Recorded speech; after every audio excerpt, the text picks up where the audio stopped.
Buen día a todos los que se conectaron.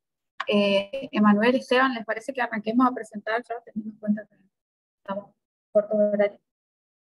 Vamos a demorar unos minutos, así que esperemos que para cuando pase el tiempo se vayan conectando los participantes que faltan. Dale, yo no tengo problema. Bueno, buen día a todos y todas los presentes.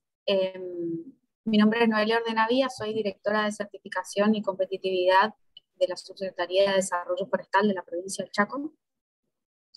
En esta oportunidad decidimos armar en articulación junto con la Dirección de Bosques, IFCC y Dirección de Bosques de la Nación, este curso teniendo en cuenta que había demanda del sector productivo de acceso a la información y de generar, en definitiva, recursos humanos para poder llevar adelante o poder empezar a pensar en llevar adelante este tipo de procesos.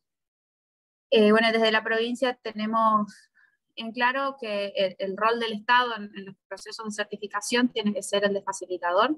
Necesitamos brindar las herramientas que estén a nuestro alcance para achicar la brecha que hay entre la realidad productiva de nuestra provincia y los estándares internacionales de normas como FCC. Y bueno, es en ese marco que decidimos armar esta oferta académico profesional para responder a una demanda concreta que recibimos hace unos meses en una jornada que se hizo tipo charla entre FCC, Dirección de Bosque de Nación, Dirección de Bosque de Provincia, Subsecretaría de Desarrollo Forestal de Provincia y bueno, todo el sector productivo. En cuanto a certificación propiamente dicho, hay bastantes novedades en la provincia en cuanto al trabajo que venimos llevando a cabo y que esperamos que se concrete durante el año que viene. Es un poco largo explicar, así que prefiero dejarlo para la finalización del curso, por ahí los que estén interesados puedan quedarse un ratito más y lo vemos el tiempo de hoy, que es más específico de este tema. Ahora le doy la palabra a Emanuel Carrocino, que es el director de bosques de la provincia. Bueno, gracias Noelia. Bueno, muchas gracias a todos por participar. Lo mío es simple, rápido. Agradecer a todo el equipo que está organizando este evento, esta capacitación. Como dice Noelia, fue un pedido o una idea que surgió en una reunión en el marco del plan de desarrollo del Palo Santo, digamos, que llevamos adelante las provincias y nación. Así que por eso estamos acá, la provincia, está Nación, está Eduardo Mangui y bueno, y algún otro, y Maxi Ascona en representación de la Dirección Nacional de Bosque, que bueno, en el caso de la provincia del Chaco somos los que estamos trabajando en este plan y bueno, estamos llevando adelante lo que es la fiscalización del Palo Santo. Creo que es fundamental a la hora de pensar posteriormente en una certificación. Así que simplemente eso, agradecer a todos los participantes, a Esteban, también por permitirnos trabajar y difundir un poco esta cuestión. Y bueno, nosotros lo que vamos a hacer es contar la experiencia nuestra o nuestro aporte en lo que es la tramitación de los permisos, el análisis técnico y la posterior intervención en campo, en la fiscalización y el martillado que hacemos en el campo cuando se está aprovechando el Palo Santo. Así que, bueno, tenemos dos participantes que no sé si están conectados ahora, que son Antonio Morales y Fernando Palavecino, pero son ellos los que van a hablar de esta cuestión. Así que simplemente eso, darle la bienvenida a todos y bueno, y espero que sea beneficioso este encuentro para todos y que todos podamos llevarnos algo positivo y que se pueda empezar a avanzar hacia el futuro pensando en lo que es la certificación forestal del permiso de aprovechamiento o del aprovechamiento del palo santo particularmente, y bueno, y la certificación forestal en general, ¿no es cierto?, a partir del bosque nativo, que es fundamental acá en la provincia del Chaco. Muchas gracias. Bueno, buen día para todos. También, por supuesto, me corresponde un momento de agradecimiento, así que paciencia por las repeticiones, pero realmente es una alegría poder organizar actividades tanto con la provincia de Chaco, con quien tenemos un acuerdo de cooperación, como con la Dirección de Bosques de Nación. Como comentaba Manuel, me dieron la oportunidad de participar en una reunión de esta mesa de trabajo en torno al Palo Santo, que hay también junto con Formosa y con Salta, así que muy agradecido por esa primera iniciativa, y bueno, por supuesto, y creo que estamos todos en esta misma línea de buscarle la vuelta para que el aprovechamiento de los bosques y en general de los recursos naturales sea sustentable, y bueno, y si eso es junto con un sistema de certificación o no, es un tema anecdótico, pero el tema de fondo es un tema que compartimos, así que con esa visión común que tenemos en este sentido, es que, bueno, que todos nos predisponemos a trabajar juntos, y yo eso lo celebro, porque creo que es muy importante y muy necesario y urgente, en definitiva. Así que de mi parte, por lo menos, sin más introducciones, empezaría con la charla, a menos que alguien me haga algún llamado de atención o algo que esté faltando. Mientras tanto voy compartiendo la pantalla. Bueno, entonces asumo que no queda nada pendiente, por favor. A todos les pido, bueno, micrófonos cerrados, especialmente para evitar ruidos. Y que participen, que pregunten, que aprovechen la oportunidad. En principio a través del chat, pero también pueden levantar la mano o abrir el micrófono y pedir la palabra. Vayamos viendo a ver cuál es la manera más dinámica. Lo que sí, por una cuestión de tiempo, si van a pedir la palabra, traten de que sea concreto, al punto, planteando una pregunta, una observación, una objeción, lo que sea, pero sí seamos como muy ajustados en los tiempos, porque el programa es bastante intenso. En ese sentido, tal como ya vieron en la invitación, se mantiene el programa tanto para hoy como para mañana, para tener esta charla a la mañana de 10 a 12, y durante la tarde, perdón, a partir de las 16 horas, con estas actividades previstas desde Nación y desde Chaco, para ir cubriendo un poco las exigencias vigentes. Como ya habrán visto, la reunión se está grabando, ya hubo un pedido de permiso en ese sentido. Las cámaras, como prefieran, por ahí en algún momento sí me gustaría que hagamos una foto colectiva. Y bueno, nada más. Un poco en cuanto a qué es lo que espero ver durante la mañana, comentarles un poquito, es muy brevemente qué es el FCC, simplemente para que se entienda qué son los principios y criterios de manejo forestal, cómo funciona el sistema, cómo es una evaluación de manejo, y un poco cuáles son los beneficios de la certificación. Lo que se refiere al FCC, primero es importante tener una dimensión internacional del FCC, y una dimensión en Argentina del FCC, ¿no? Son dos asociaciones civiles que coexisten, tenemos un acuerdo para poder representarlos en el país, y bueno, con la misión compartida de que el manejo sustentable sea ambientalmente apropiado y socialmente beneficioso. Esto es, desde que se crea el FCC en el 94, su manera de trabajar y de establecer estándares y demás. Cuando digo que es una asociación civil, lo que estoy diciendo es que hay personas y organizaciones, que pueden ser tanto empresas como organizaciones no gubernamentales, que forman parte y que deciden el rumbo de esta organización. Y a nivel Argentina es muy similar, salvo que nosotros fuimos creados en 2010 y reconocidos a nivel internacional en 2018. Es una estructura sumamente democrática, diría, como muchas otras asociaciones civiles, donde hay asambleas, donde se decide quiénes son las autoridades y se decide sobre el rumbo de la organización, sus objetivos, planes de trabajo y demás. Y lo que sí tiene en particular es que esa diversidad de personas y organizaciones en general tienen un interés que prevalece sobre los demás, a nivel económico, ambiental o social.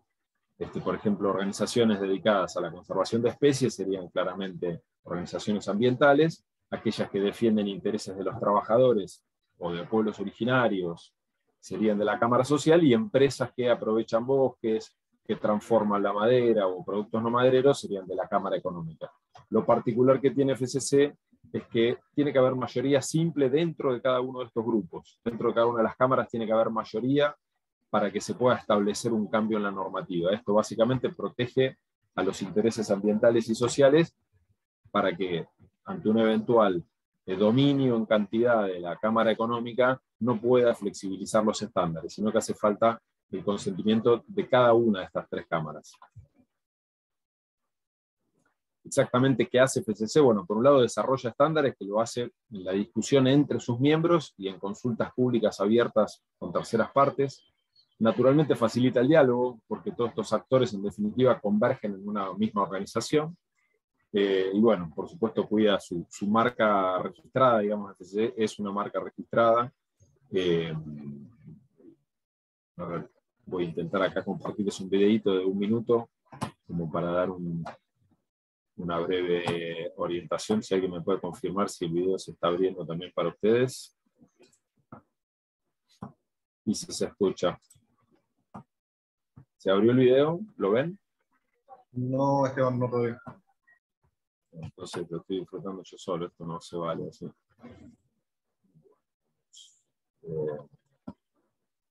Bueno, voy a dejar el video para después, digamos. Lo que no hace FCC es hacer auditorías directamente, sino que lo hacen entidades de certificación, son independientes a FCC. Lo que sí hacen esas organizaciones es acreditarse ante FCC, ajustarse a los estándares de FCC y emiten eventualmente un certificado en nombre de FCC en la medida que se cumplen los requisitos del sistema. Pero no lo hace FCC en sí mismo, y tampoco FCC brinda asesoramiento directo a empresas, ni actúa, digamos, como consultor o brinda asesoramiento directo, sino lo que hacemos en todo caso son capacitaciones sobre los estándares del FCC. Para meternos un poco más en el tema bosques, bueno, es interesante tomar conciencia de que 1/3 de la superficie terrestre está cubierta de bosques, que son unos 4.000 millones de hectáreas, y también en lo que se refiere a plantaciones hay unos 300 millones de hectáreas. En Argentina, según la definición de la ley de bosques vigente, hay del orden de 50 millones de hectáreas. Luego, por favor, corríjanme desde Nación si hay algún dato nuevo. Y esto es obviamente sumamente importante para la biodiversidad, de especies con grandes demandas como el yaguareté, por ejemplo, pero también para la diversidad de aves y mamíferos y otras formas.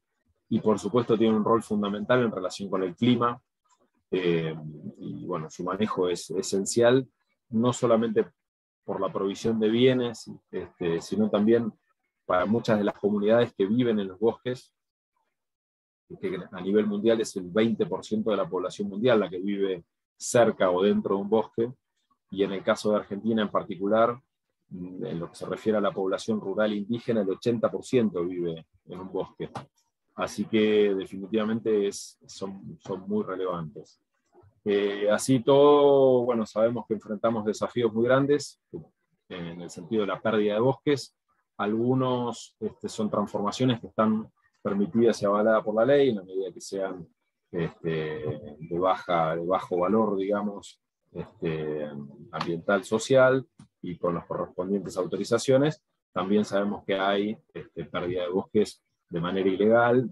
Acá hay simplemente una referencia periodística a la preocupación sobre el tema.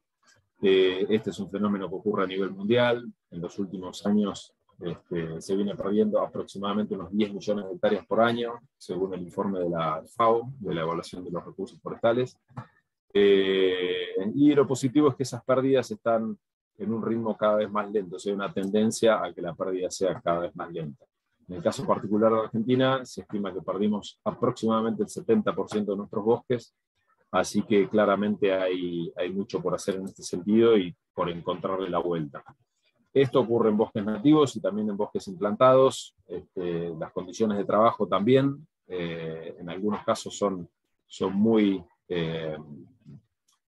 malas, no solamente con trabajadores que no están registrados, sino que por ahí no tienen los elementos de protección para hacer el trabajo, se exponen a riesgos enormes en la actividad forestal, a veces asociado con el uso de agroquímicos, malas condiciones de habitabilidad, etc. Entonces, esto es una situación de aquí y ahora, no es algo del pasado, sino que es algo que intentamos revertir cuanto antes, con o sin sistemas de certificación, pero cuanto antes lo podamos resolver y mejorar, mejor. Acá en este caso, en relación con la manera en la que se hacen las actividades en el ámbito rural, una declaración de Basterra de mayo de este año. Así que bueno, simplemente para dar un poquito de contexto de la necesidad que mejorar el manejo forestal no es algo que tiene solamente que ver con los países desarrollados o con mercados exigentes, sino también con una realidad cotidiana que cuanto antes podamos transformar mejor, ¿no? Así es que bueno, esta es un poco la premisa del FSC, de trabajar de esta manera, cuidando los aspectos ambientales y sociales.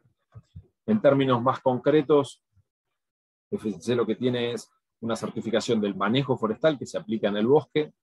Este tipo de manejo existe de dos maneras, digamos, en los términos de FSC. Uno es sobre el que les voy a hablar hoy, que es el manejo forestal en sí mismo, basado en principios y criterios de manejo forestal, que es una de las normas de FSC, y la otra que se refiere a la madera controlada, que es una norma que lo que busca es evitar fuentes inaceptables, digamos, un manejo forestal con requisitos mínimos e indispensables para cualquier manejo de bosques y para cualquier procesamiento de los productos que salgan de esos bosques que pueda terminar dentro de un producto FSC, en el caso que hubiera mezclas, por ejemplo. Ahora voy a profundizar en eso. Y la otra certificación, y esto es importante que sea tenido en cuenta también, es una vez que sale del bosque el producto, todos y cada uno de los eslabones de la cadena productiva deben estar con una certificación de custodia de esa cadena productiva para poder asegurar la trazabilidad y que un producto final lleve la etiqueta FSC. Entonces, cuando ustedes ven en un envase de alimentos, de cosméticos o en los productos que probablemente tengan en su casa que dice que es FSC, es porque cada uno de estos eslabones fue FSC, no solamente el bosque, sino también la pastera donde se hizo el papel, y luego en la imprenta donde se imprimió el libro, o el embalaje de cartón que puedan tener en su casa. La evolución del sistema, bueno, esto que arrancó en el 94, hoy tiene 50.000 cadenas de custodias a nivel mundial, o sea, 50.000 industrias que están en esta cadena. En Argentina son del orden de 120, 130. El crecimiento, como se ve, ha sido muy marcado entre el 94 y el 2009, en esos primeros 15 años, se alcanzaron 10.000 cadenas, y en los siguientes 12 años, o sea, en un periodo más corto, se sumaron otras 40.000. Así que claramente hay una tendencia de demanda desde el mercado y desde las industrias que terminan abasteciendo al mercado, muy, muy marcada, digamos, una demanda muy fuerte.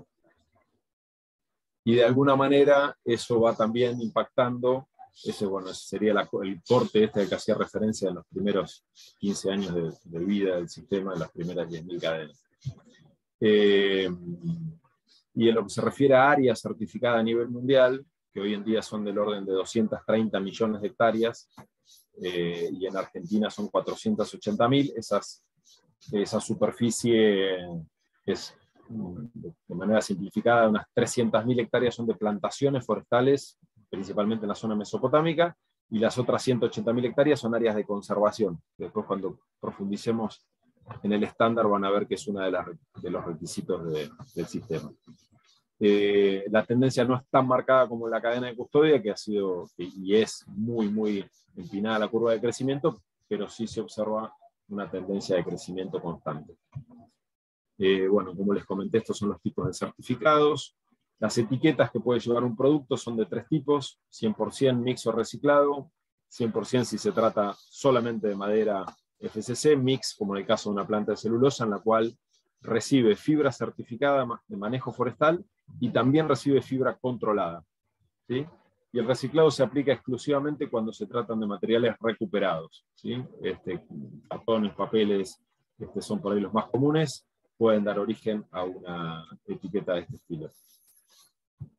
Voy a ir salteando algunas son netamente ilustrativas, como para poder ir al corazón de la actividad. Esta es la variedad de productos que se encuentran en el país y a nivel mundial, de lo más variado, algunas quizás sean marcas que reconozcan incluso. En fin, entrando un poco más al abanico de temas que cubren estos principios y criterios, acá tienen estos 10 principios, como les digo, estos son los 10 principios o las 10 grandes reglas que lo rigen, y dentro de cada uno de estos principios hay criterios que ya entran en un poco más de detalle sobre qué se espera para poder considerar que está cumplido un determinado principio. En el caso de este estándar son 60 los criterios que desarrollan estos 10 principios, y a su vez esos criterios se evalúan según indicadores.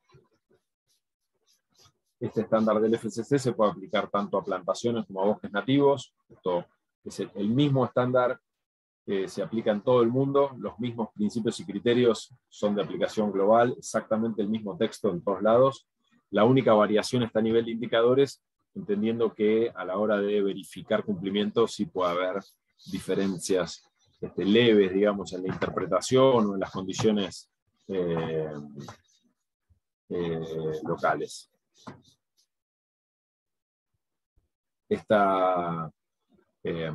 Bueno, este estándar también se puede aplicar de manera individual o de manera grupal. Sobre la certificación en grupo, bueno, esta trae ventajas para quienes lo quieren implementar, ya que, bueno, permite reducir costos tanto de implementación como de auditoría, ¿no? Al convocar a un auditor y que evalúe varias propiedades, claramente, lo mismo con las acciones de monitoreo, en fin, hay una serie de beneficios asociados con la certificación grupal.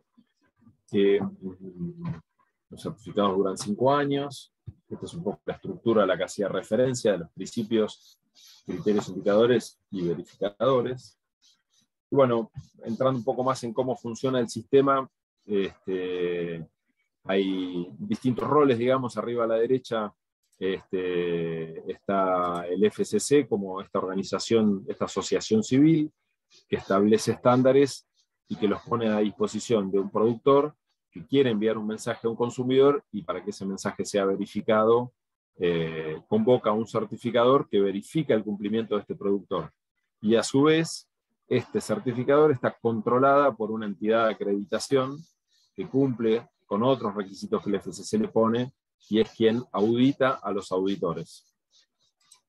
Así que bueno, esto es un poco lo que, dado el tiempo disponible, voy a ir poniéndole un poco de ritmo a esto, pero básicamente es eso que les comentaba, de esta relación entre cliente y productor, que ya sea el productor que quiere enviar un mensaje al cliente de confianza, o en muchos casos también son los clientes los que demandan que el producto esté certificado. Esta presentación después se las voy a compartir, así que la pueden leer con más tranquilidad. Esta es la lista de las entidades de certificación que trabajan habitualmente en la Argentina. Más allá de eso, hay un listado completo a disposición en ese hipervínculo, que son del orden de unas 30 las que están habilitadas para trabajar en el país. Y como les contaba, esta organización que se llama ASI, que tiene este rol de supervisar y evaluar a las entidades de certificación y a sus auditores.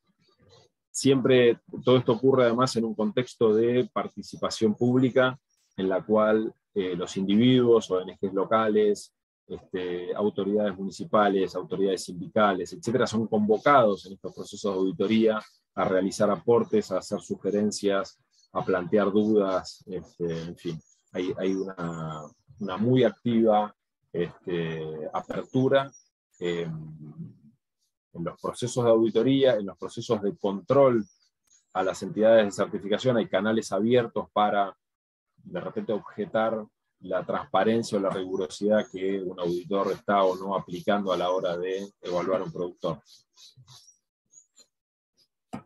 Y bueno, lo que ocurre una vez que se desarrolla una auditoría y se produce el informe, digamos, de la auditoría, puede ser que el auditor detecte incumplimientos o no conformidades, eso se califican de distintas maneras, esas no conformidades. Pueden ser mayores, en la medida que pongan un poco en riesgo, digamos, el funcionamiento del sistema, o que afecte una proporción muy amplia de la producción, o que afecte a la integridad del sistema, o que fue previamente una no conformidad menor y no fue resuelta en tiempo y forma, entonces de repente se escalada. Las no conformidades menores, que son desvíos importantes, pero no con la gravedad de las mayores, y las observaciones, que son temas simplemente que el auditor deja registradas, que son potenciales no conformidades, que son temas que podrían derivar en una no conformidad, pero que todavía no lo son. Y que van ayudando justamente en el proceso de la mejora continua. Van a ver que la norma tiene dos lógicas de funcionamiento. Una es, establece mínimos exigibles, por ejemplo, no certifica y no acepta madera de conversión de bosques nativos. Ese tipo de cosas, digamos, o no acepta el uso de determinado tipo de agroquímicos. Son mínimos de cumplimiento obligatorio. Y por otro lado, la norma también tiene una lógica de mejora continua, de planificar, de actuar, de monitorear y de incorporar esas mejoras, esos aprendizajes al sistema. Entonces, atrás de esa idea también está esto de que el auditor, sin convertirse en un asesor, pero sí sea alguien que también marque de alguna manera el ritmo de la mejora. ¿Cómo es una evaluación de manejo? Bueno, en algunos casos hay preevaluaciones de manejo. Esto depende del tamaño de la operación que se esté por evaluar. Por ejemplo, si son plantaciones forestales de más de 10.000 hectáreas, obligadamente tienen que ir a una preevaluación. Este es el caso, por ejemplo, que acaba de ocurrir este año con la empresa Bosques de Plata, que a nivel internacional se la conoce como CMPC, que tiene propiedades en Misiones y Corrientes, y que justamente recibió una preevaluación a principio de año como condición para poder pasar una evaluación completa. En el caso de que sean operaciones en bosques nativos, las que superan las 50.000 hectáreas, en general, no en todos los casos, pero en general las que superan las 50.000 hectáreas requieren también de una preevaluación. Y bueno, esto tiene varios objetivos, como ven ahí: identificar los principales requerimientos, familiarizarse con el estándar y ver temas importantes que pueden llegar a requerir correcciones. Luego, la siguiente instancia es la evaluación formal. Se conforman los equipos de evaluación en función de las complejidades de cada operación. Claramente no es lo mismo una operación en el Chaco, donde hay pueblos originarios, que una plantación de 100 hectáreas en Entre Ríos, digamos. Entonces, los equipos se conforman en función de ese escenario a evaluar, ¿no? Bueno, se identifica el área geográfica donde se va a intervenir, de qué se trata la operación forestal, cuáles son los recursos disponibles, y la documentación y los registros que están a disposición en la empresa para poder hacer la evaluación. Y luego, a nivel de la unidad de manejo, o sea, la UMF es un término de uso frecuente en FCC, la unidad de manejo forestal, donde se evalúa ya en particular los sitios donde hay actividad, la documentación y los registros, y se hacen estas consultas a partes interesadas, como les comentaba. Las consultas, bueno, tienen su justificación de por qué deben ser hechas y traen beneficios, digamos, de distintos tipos, o sea, que aportan a la transparencia. Acá está la diversidad de actores que son consultados en los procesos de consulta. De vuelta, digamos, profundizando en el tema. Y qué hacer el auditor con los comentarios. Bueno, va a evaluar la información, por supuesto no puede guiarse por comentarios, sino que tiene que tomar esa información, procesarla, revisar la evidencia que las partes interesadas le puedan estar acercando, y corroborar esa información con otras fuentes, haciendo otras entrevistas o volviendo al campo a verificar determinadas cosas. En fin, todo eso en definitiva lleva a mejorar el proceso de evaluación. Y en las auditorías anuales, bueno, también se van revisando las cuestiones que hayan quedado incumplidas de la evaluación principal o de las auditorías anteriores, se hace seguimiento a los reclamos, y en definitiva se verifica que el sistema de manejo esté funcionando de manera correcta.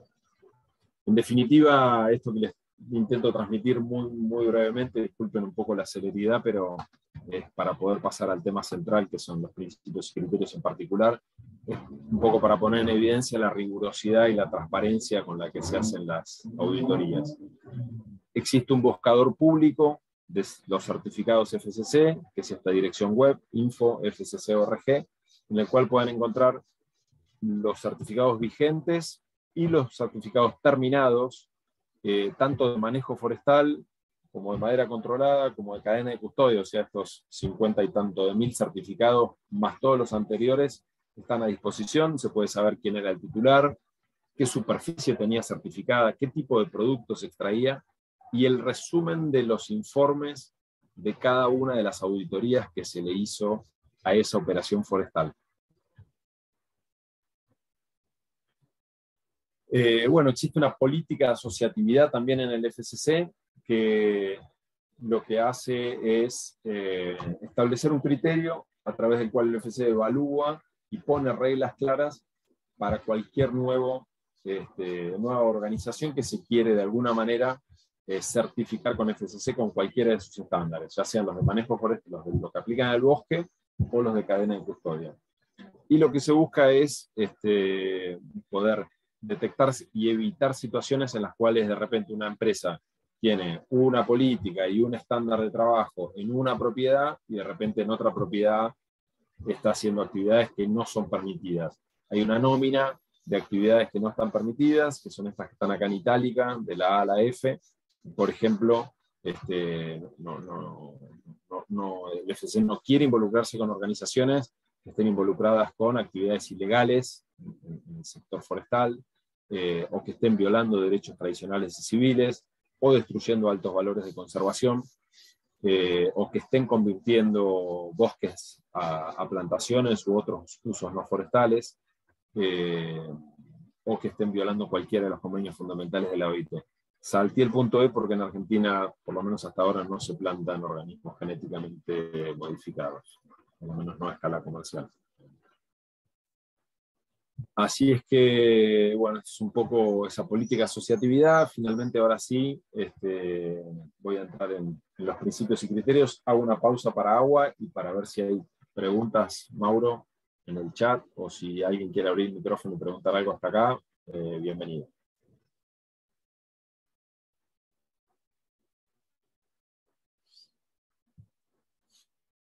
Manuel, ¿no? No sé si alguno, Eduardo, cree que hay necesidad de aclarar algún tema, o alguien de la audiencia.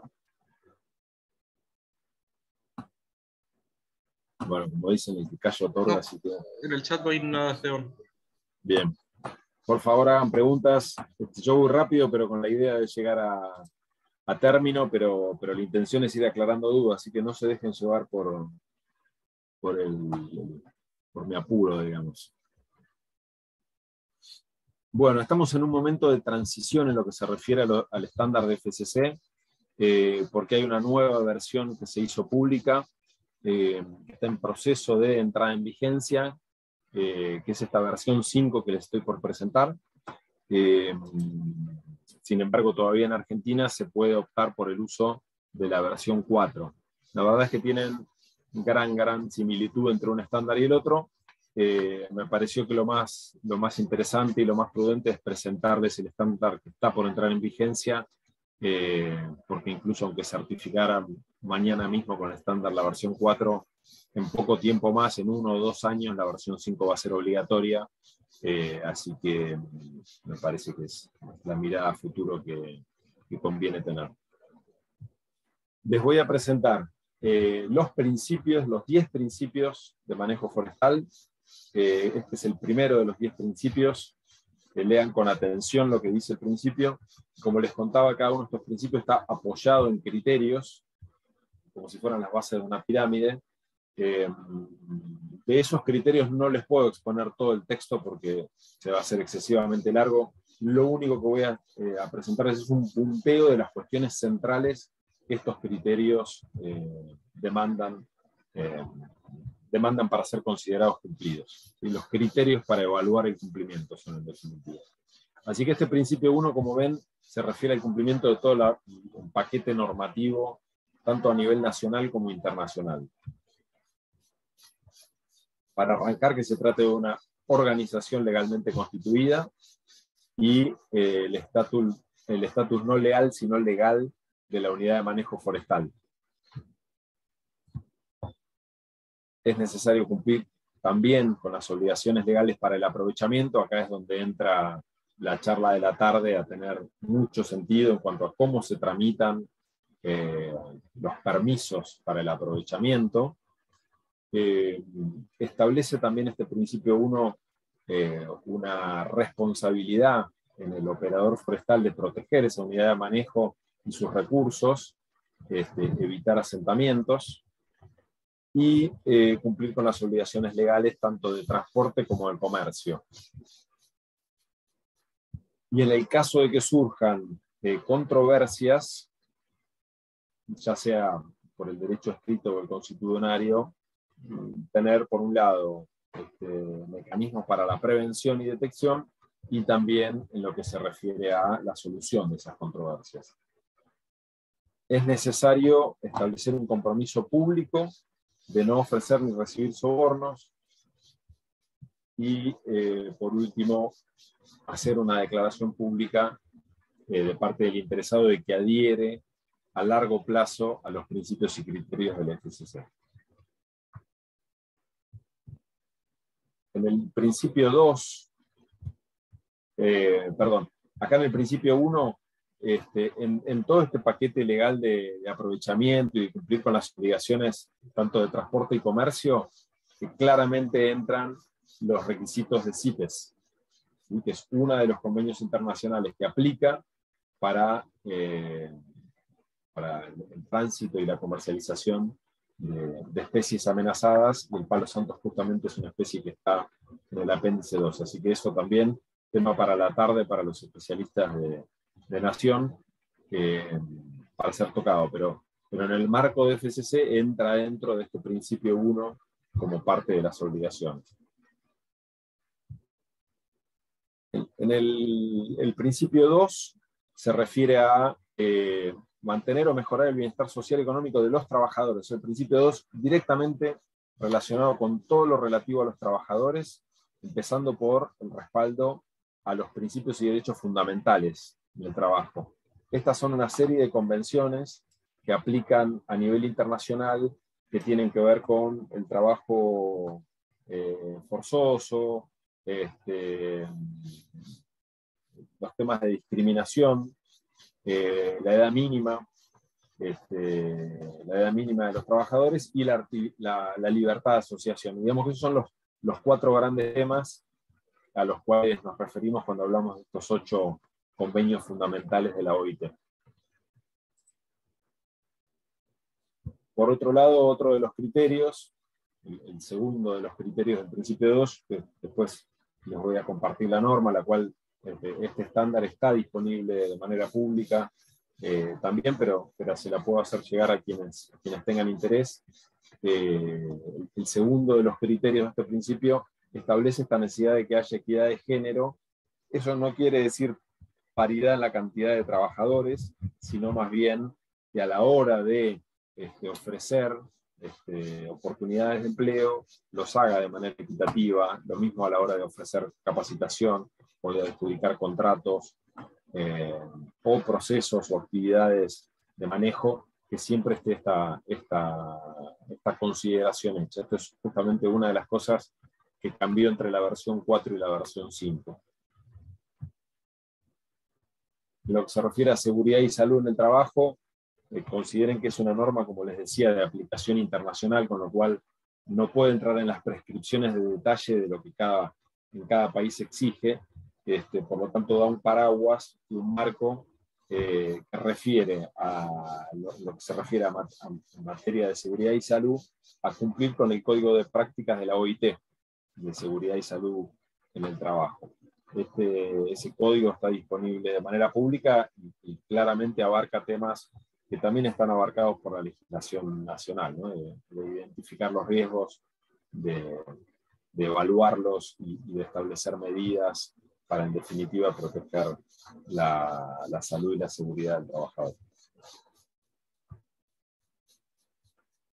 En lo que se refiere a salarios, también ofrece una garantía de que los mismos sean por lo menos iguales o mejores que los que corresponden aplicar en el trabajo, que los que corresponden según los convenios laborales, ¿sí? los acordados entre el Ministerio de Trabajo y el sindicato. Establece una obligatoriedad y una necesidad de que exista capacitación y supervisión para cada uno de los puestos de trabajo de quienes están involucrados en ese manejo forestal, sean estas personas empleados directos de la organización que tiene el certificado de manejo forestal, o si eventualmente fuera un contratista o un tercero que desarrolla actividades, también estos requisitos son aplicables, ¿sí? Tanto los de capacitación como los de salario, como los de seguridad y salud, por igual. Todo aquel que trabaje y forme parte de una operación certificada tiene que ajustarse a estos requisitos. Esto, sin duda, es un desafío en cualquier operación forestal, pero esto es la parte de las garantías que ofrece FCC. Y naturalmente tiene que haber mecanismos para resolver quejas, y en el caso de que hubieran pérdidas, daños, enfermedades o lesiones, otorgar indemnizaciones. El principio 3 está dedicado por completo a los pueblos indígenas, pueblos originarios. En la terminología de FCC se usa este término, pueblos indígenas. Por momentos hay un poquito de fondo, son chicharras. Disculpen, espero que no sea demasiado molesto para ustedes. Entre los criterios de este principio, bueno, siempre tiene un poco un orden lógico los criterios. Arranca, por ejemplo, en este caso, con la identificación de los pueblos que estén dentro de la unidad de manejo o que, aunque estén afuera, pueden estar afectados por las actividades de manejo. Y, por supuesto, los derechos, tanto de tenencia como de acceso, como de uso de estos recursos, y la identificación de áreas en litigio si es que las hubiera. ¿Sí? Si hubiera áreas en litigio, habrá que establecer un proceso para resolver, para clarificar, para no intervenir en esas áreas hasta tanto esos litigios o situaciones sean aclaradas.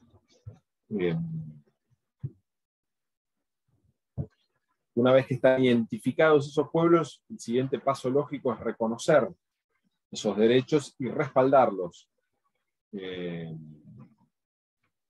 Respaldar los derechos de esos pueblos originarios para que conserven el control de las actividades de manejo, por lo menos de las que tengan que ver sus derechos escritos, digamos, o sus derechos consuetudinarios.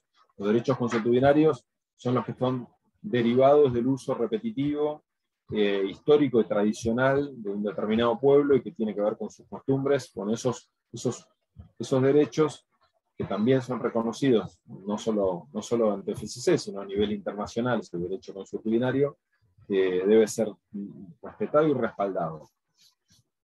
Y esto incluye al control de las actividades de manejo.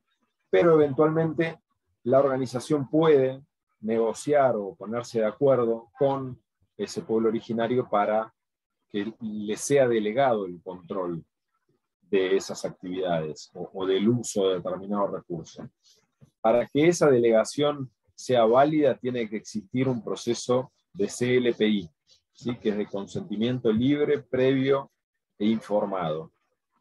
Esos acuerdos, ese consentimiento, tiene que quedar claro por cuánto tiempo es, cómo va a ser renegociado, cómo va a ser renovado, cuáles son las condiciones económicas que existen, si es que las hay, cómo cómo sería la rescisión de ese acuerdo, cómo va a ser la supervisión del acuerdo por parte de los pueblos originarios. En fin, es un documento, digamos, abarcativo de todos estos aspectos. También se le pide al operador forestal que reconozca y respalde los derechos y costumbres y la cultura de esos pueblos originarios. Y esto tiene que hacerse de acuerdo a la Declaración de las Naciones Unidas sobre los derechos de los pueblos indígenas y el Convenio 169. Estos son todos convenios internacionales también reconocidos por la Argentina, con lo cual la verdad es que son como de aplicación de todas maneras. Quizás al ponerlos dentro del sistema de certificación y revisarlos en particular, bueno, brindan una seguridad extra tanto a los pueblos originales como a los consumidores de que efectivamente todo eso está ocurriendo. Y esto es un tema de aplicación, por ahí en Argentina no tenemos casos, pero sí en el resto de Latinoamérica, y es un tema recurrente. De vuelta, en relación siempre con el tema de pueblos originarios, está esta exigencia de identificar los lugares de importancia, tanto cultural como ecológica, como económica y espiritual. Y por último, en el caso de que se usen conocimientos tradicionales, estos tienen que ser compensados, y esa compensación de vuelta tiene que ser en un proceso donde hay consentimiento. Terminando con el principio 3 y pasando al 4, el 4 se refiere a las comunidades locales y al bienestar social y económico de esas comunidades locales. Tiene mucha similitud con el principio 3, el que acabamos de ver. Tiene una lógica muy similar en cuanto a la identificación de los derechos, su reconocimiento, la compensación en todo caso de los saberes y demás. Estas comunidades también locales pueden estar tanto dentro de la unidad de manejo como adyacentes.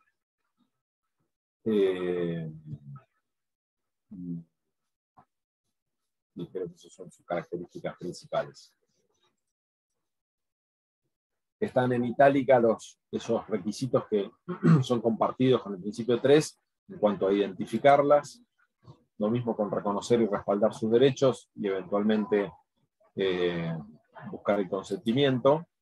Acá sí hay un requisito distinto que tiene que ver con ofrecer oportunidades de empleo a esas comunidades locales, oportunidades de capacitación, y que tanto contratistas como proveedores de servicios o de agregado de valor se hagan de manera local. Esta es una de las cosas que también promueve el estándar FCC. Hay situaciones en las cuales esto no es posible, quizás no están disponibles la capacidad, la tecnología, la experiencia, etc. Y no es, digamos, esto no es una situación que impida la certificación, pero sí busca FCC que eso sea promovido y cultivado.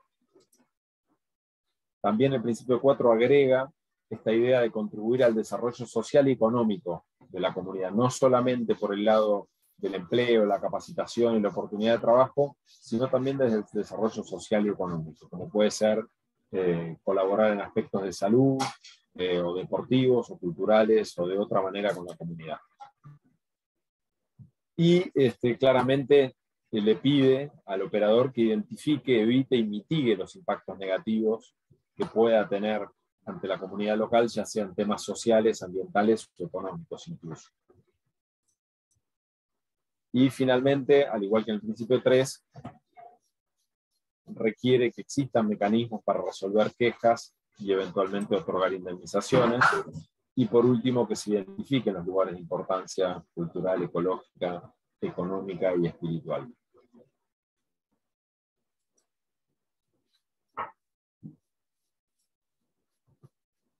En el principio, ya empiezo a estar preocupado de que no haya preguntas. Me parece raro. No sé. O se cortó la comunicación y estoy hablando. No, estamos todos acá. Bueno. Bueno, no duden en plantear preguntas o dudas, por favor. Voy metiéndole ritmo simplemente para poder cubrir los temas y ojalá guardarnos un momento ahí para el intercambio final. Van a ir viendo que en la medida que avanzo con el estándar, hay temas que se solapan. Por ejemplo, recién hablaba de este tema de identificar los impactos que puedan afectar a la comunidad, y van a ver un poquitito más adelante en el principio 6, que de vuelta se refiere al tema de impactos, tomándolo desde el lado ambiental, que eventualmente pueden terminar afectando a la comunidad. Esto es un poco una manera cruzada, digamos, que el FCC se propone que a través de sus distintos criterios no queden aspectos o miradas pendientes de ser revisadas. En el principio 5, lo que busca especialmente este principio, como dice, es manejar de forma eficiente el rango de los múltiples productos y servicios de la unidad de manejo para mantener o mejorar la viabilidad económica a largo plazo y de toda la gama de beneficios ambientales y sociales. Esto incluye este requisito de producir o hacer posible la producción diversificada en base a una amplia gama de recursos y de servicios ecosistémicos, que en definitiva busque fortalecer y diversificar la economía local. Esto puede ser hecho por el propio operador forestal o eventualmente por un tercero, que tercerice, no sé, por ejemplo, el aprovechamiento de la miel, si no formara parte de su negocio principal y está abocado a otra tarea, bueno, pero sí es interesante que el operador considere esto y amplíe esas oportunidades de aprovechamiento de los recursos y de los servicios ecosistémicos. O de repente que pueda haber una actividad recreativa, turística, en determinados lugares donde no interfiera con la actividad forestal, por ejemplo. Y podría haber ahí un servicio recreativo, una actividad que se pueda desarrollar en la misma unidad de manejo certificada, aunque no necesariamente lo haga el mismo operador. Bueno, naturalmente el aprovechamiento tiene que ser de una manera que pueda ser sostenido de manera permanente. También exige que en el plan de manejo se incluyan las externalidades, tanto positivas como negativas. Y de vuelta acá esta exigencia o esta expectativa de que se utilicen servicios y que haya un agregado de valor local y apoyar al desarrollo de esas capacidades a nivel local. Y por último, demostrar un compromiso con la viabilidad económica a largo plazo. Esto se refiere en particular a que tanto la planificación de la actividad como los gastos sean coherentes en este sentido, ¿sí? Se puede llegar a demorar de repente las inversiones o los gastos que son necesarios para el manejo en el largo plazo, de repente para generar mayores beneficios en el corto plazo. Y esto es algo que no es sencillo de evaluar, pero cuando hay una tendencia marcada, esto sale de manifiesto en las auditorías y es algo que el sistema de ninguna manera busca promover, sino que por el contrario, ¿salí de la presentación? Me parece que sí. Sí, salió. Sí, perdón, toqué el botón de escape involuntariamente. Un segundo, que vuelvo a compartir.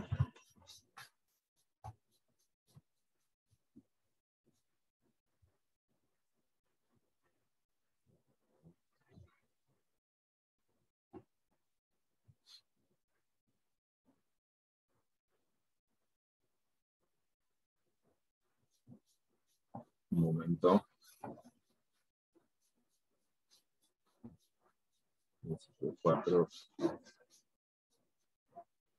Bien. Bueno, acá estábamos en el principio 5, con el tema de la planificación y los gastos. Ahora sí, están viendo, ¿no, Mauro? Sí, Esteban. Bárbaro. Bueno, el principio 6 dice que la organización debe mantener, conservar y o restaurar los servicios del ecosistema y los valores ambientales de la unidad de manejo, y evitar, reparar o mitigar los impactos ambientales negativos. Cuando hablamos de valores ambientales, se refiere, por ejemplo, a las funciones del ecosistema, como puede ser, simplemente como ejemplo, el secuestro y almacenamiento de carbono, también como otro valor ambiental, la diversidad biológica, los recursos hídricos, el suelo, la atmósfera, los valores paisajísticos. Así que cuando hablamos de valores ambientales es realmente una mirada amplia. Lo que está buscando acá que sea identificado a la hora de evaluar los impactos.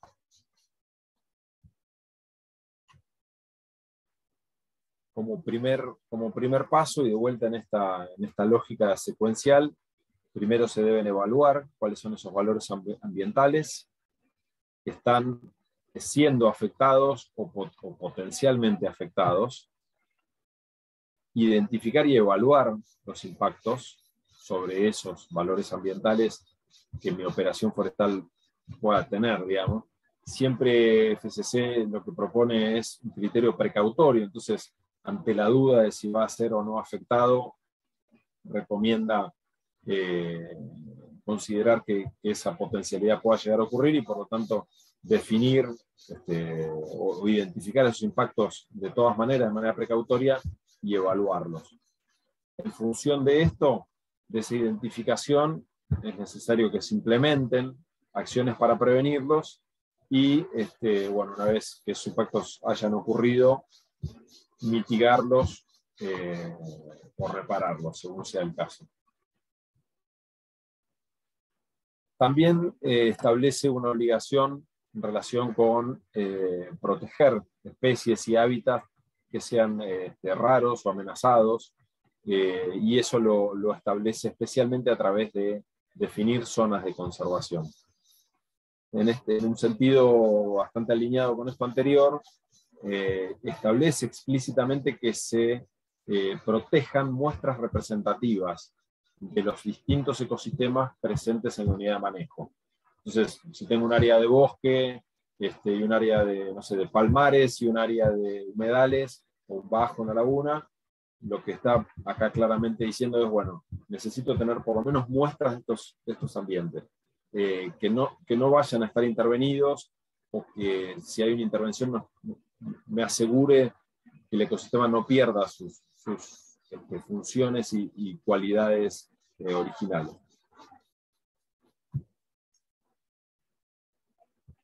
En particular, también nos pide, en relación con este tema de las especies y la protección de las especies, que el operador forestal establezca medidas para manejar y controlar la caza, la pesca, actividades de recolección y captura de especies.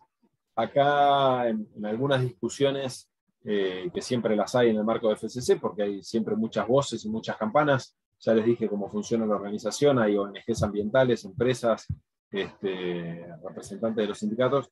Por ejemplo, están estas discusiones, por ahí quienes defienden derechos de pueblos originarios dicen, bueno, pero ¿cómo puede ser que no vayan, o que establezca esta obligatoriedad de no permitir la caza, la pesca, la recolección, cuando de repente esto forma parte de los derechos consuetudinarios de un pueblo originario? Bueno, claramente esos derechos están por encima, pero claramente no se puede permitir o fomentar que haya un coto de caza o actividades que sean extractivas dentro de la unidad de manejo, que estén afectando su permanencia en el largo plazo, y que el operador forestal se mantenga ajeno o indiferente a este tipo de cosas, ¿no?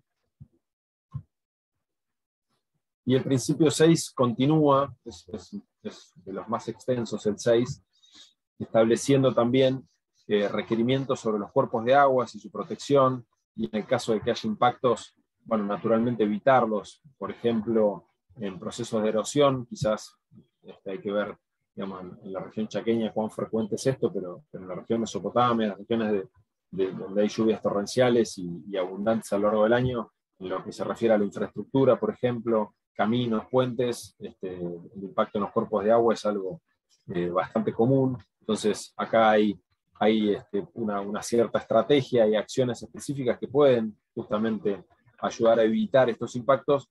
En otros casos tocará repararlos o mitigar si no se pueden evitar de ninguna manera.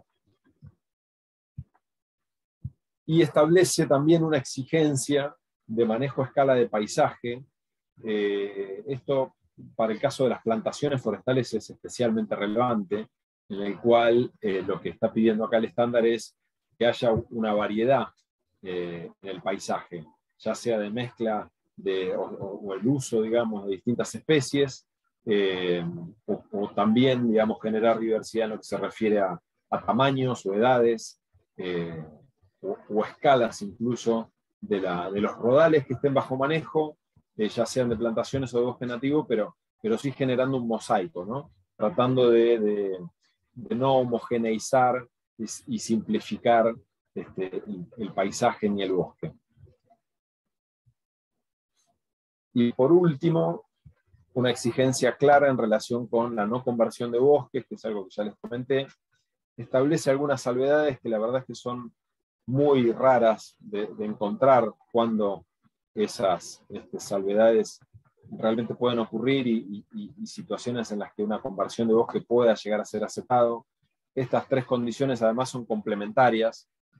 Entonces, bueno, puede llegar a haber una conversión de bosque y que esto quede dentro de un área certificada siempre y cuando sea una porción muy limitada, esto es menos del 5% o un máximo del 5% de la superficie total de la unidad de manejo, y además esa conversión tiene que estar generando beneficios de conservación que sean claros, adicionales, seguros y de largo plazo, y además no dañar atributos de valor de conservación o altos valores de conservación.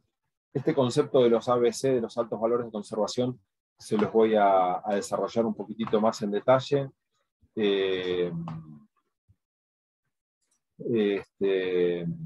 Ejemplos de este estilo, de cuándo puede llegar a ser aceptada una conversión, cuesta encontrarlos. En algunas discusiones por ahí alguien dijo, bueno, quizás un vivero de especies nativas que me va a servir a reintroducir especies amenazadas. Bueno, podría llegar a ser por ahí, dependiendo justamente de que no sea en un área amenazada, quizás una torre de control de vigilancia de incendios, o quizás un espacio para la comunidad que no se pueda encontrar en ningún otro lugar y de repente sea un espacio de uso comunitario, pero habría que ver, digamos, en qué situación. Claramente no se trata de una conversión típica de bosques para establecer otro uso forestal. Otro uso forestal, quiero decir, productivo y en busca de la rentabilidad exclusivamente, ¿no? Bueno, y el principio 6, después por otro lado en el principio 10, esto también se refuerza, descalifica a las plantaciones forestales que hayan sido establecidas en bosques convertidos después de 1994. Puesto en términos prácticos, un operador forestal tiene una propiedad en la cual desmontó en el año 1995,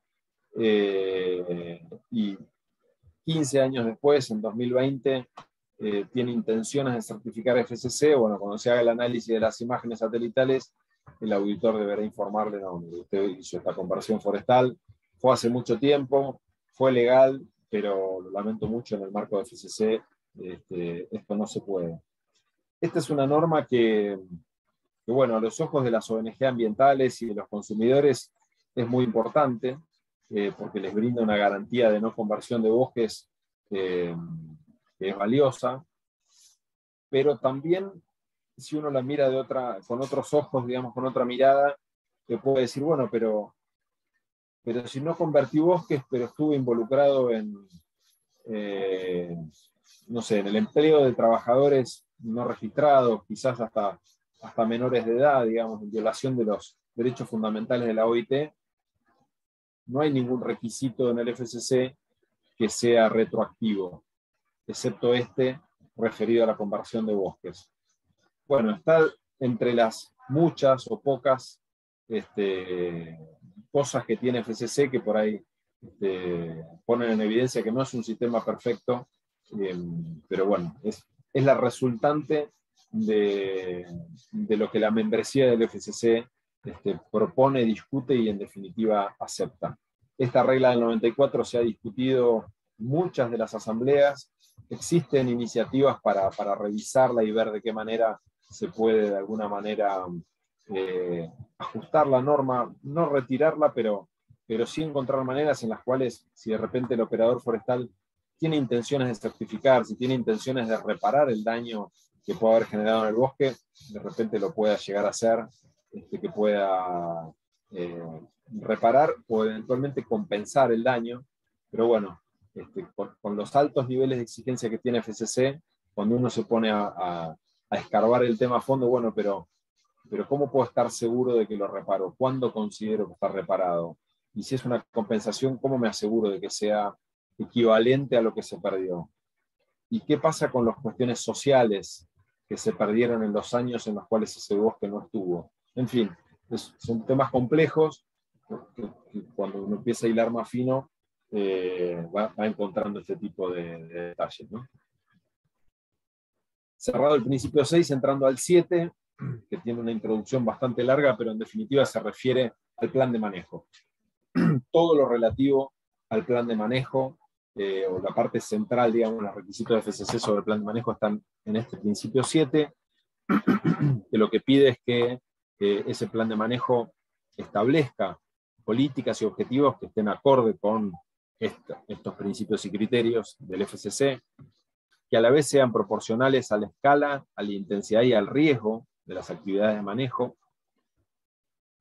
Este es un concepto que tiene cierta complejidad, la de la escala y la intensidad del riesgo, que requiere un poquitito de análisis y de involucramiento, pero que tiene mucho sentido, ¿no? Una operación de 100 hectáreas de escala, naturalmente no tiene, digamos, en sus impactos y en sus objetivos y actividades de manejo, en definitiva, un riesgo comparable con una actividad de 100.000 hectáreas o de 5 millones de hectáreas como hay certificadas en Canadá, por ejemplo.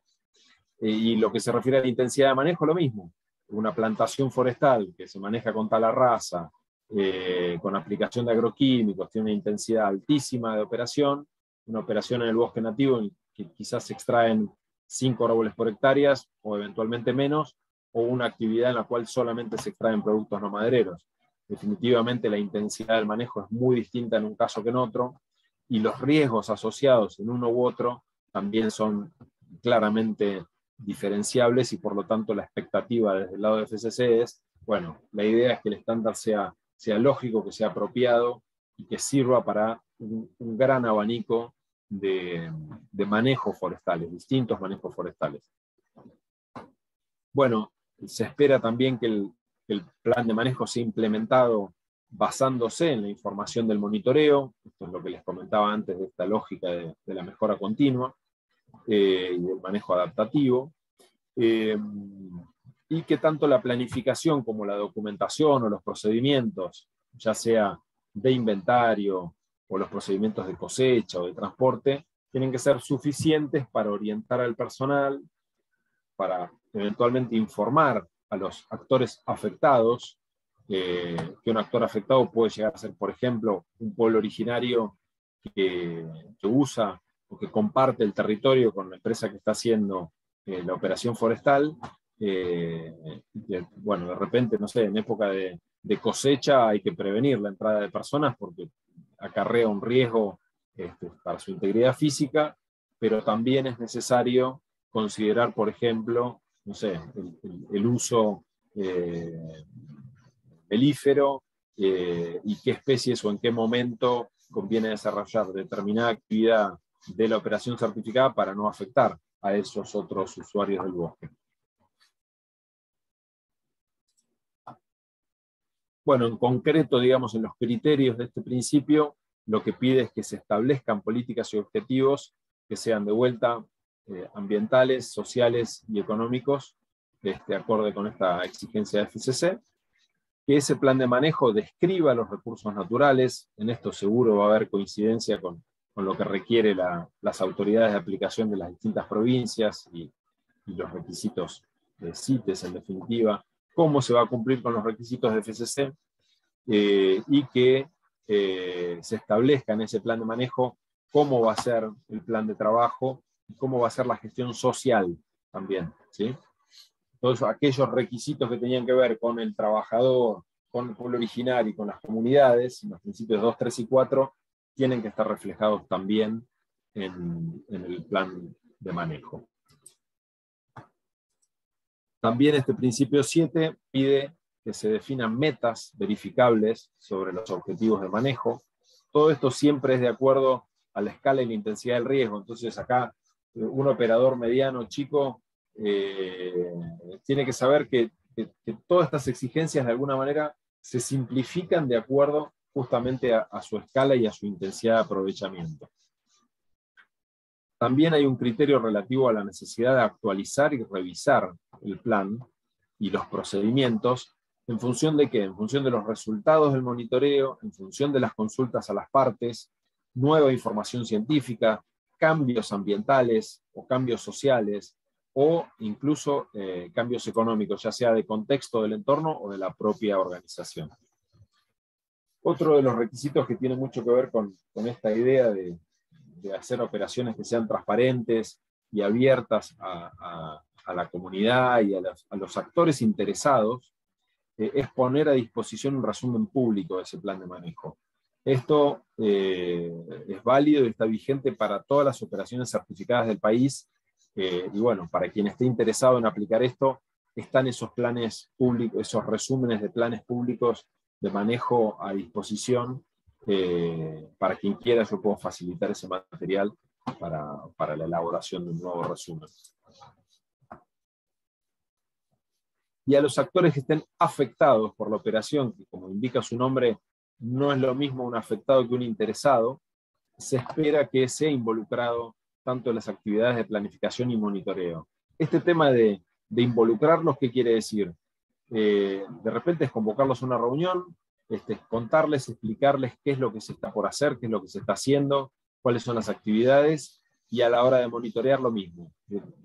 No sé, en el caso de cualquiera de las especies que se pueda estar aprovechando, bueno, a ver cómo creen que debería ser el monitoreo, o más bien, desde el lado de la organización se está pensando que el monitoreo y la actividad sea hecha de esta manera, de tal y cual forma, tiene algún aporte para hacer.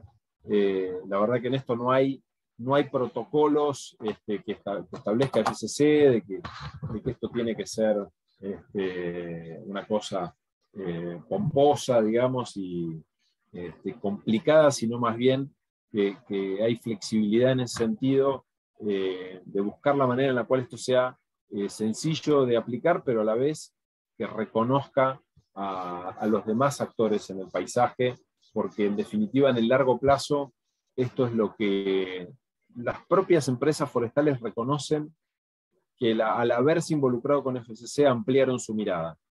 En general diría que el operador forestal, en lo que se refiere a sus recursos naturales, a la especie que aprovecha, a la optimización de esos procesos, a la comercialización, son todas cosas que las tiene totalmente incorporadas, que les resultan naturales y esenciales para su negocio. Pero en general, lo que se refiere a los temas sociales, le resulta un poco más desafiante, más nuevo, o menos incorporado a la cotidianidad. En algunos casos ya tienen contacto con vecinos, en otros no. Y empresas que están certificadas hace 5, 10 o 20 años en el país coinciden en que al haberse involucrado con FCC lograron abrir canales de diálogo con vecinos, con organizaciones que de repente estaban interesadas en conocer más, y terminaron creando y generando vínculos positivos y de interacción positiva. Que lo que era un miedo a, uy, me va a venir a pedir cosas, o me va a complicar la vida, o me va a impedir la operación, finalmente se convirtieron, por el contrario, en aliados o promotores de la actividad forestal, al poder entenderla, al poder entender mejor la idea de una corta anual permitida, de la búsqueda de la generación de empleo local, del agregado de valor, de que se maneja el recurso a largo plazo, en fin, muchos de los miedos que por ahí existen en la comunidad, a veces no en la comunidad inmediata cercana que conoce la actividad forestal hace tiempo, pero por ahí organizaciones no gubernamentales o personas que son formadores de opinión y que de repente les falta información de base. Bueno, esa interacción con esas personas, con esas organizaciones, en muchos casos generan, como les digo, resultados positivos. Bueno, ya entrando en el principio 8, relativo al monitoreo, lo que busca es demostrar el progreso hacia el cumplimiento de los objetivos de manejo, monitorear los impactos de las actividades, las condiciones de la unidad de manejo, si es que han cambiado, siempre de manera proporcional, como les decía, a la escala e intensidad del riesgo, y con la idea de alimentar el plan de manejo y hacer un manejo adaptativo. Este monitoreo tiene que ser, como dice el principio también, de las políticas, de los objetivos, de las actividades y de las metas. Naturalmente también buscamos evaluar aquellos impactos ambientales y sociales que en el principio 3, 4 y 6 nos decía, bueno, atención con los impactos que se puedan generar. Bueno, en principio 8 claramente me pone en agenda que eso se ha hecho, y promoviendo la mejora, analizar e incorporar esos resultados. Al igual que con el plan de manejo, se solicita que se haga público un resumen de esos resultados. Y este requisito último, que tiene que ver con la trazabilidad, que sé que es un tema muy trabajado en la escala provincial y nacional, con el saco de FOR y demás. En el estándar de FCC aparece acá en este principio 8, que tiene que ver con implementar un sistema de trazabilidad que permita demostrar que el origen y el volumen de esa producción anual está prevista de los productos que se venden con certificado de FCC. Así que bueno, este es el principio 8. Pasamos al 9, les había dicho que íbamos a hablar un poco de qué era este tema de los altos valores de conservación. Bueno, porque hay un principio dedicado por completo a este tema. Estos valores son tanto ambientales como sociales, y no se refiere a cualquier valor, como vimos en el principio 6, que había valores ambientales. Bueno, esto no se refiere a cualquier valor presente en la unidad de manejo o cerca, sino que se refiere a aquellos que sean realmente destacados. Y hay una serie de criterios para definir y evaluar si efectivamente esos son de alto valor o no. El primero de los criterios lo que me pide es evaluar la presencia y el estado de esos atributos de alto valor de conservación. Pero me parece fundamental que podamos recorrer, aunque sea brevemente, cuáles son esos atributos. Ahí les dejo el primero de los atributos para que lo lean.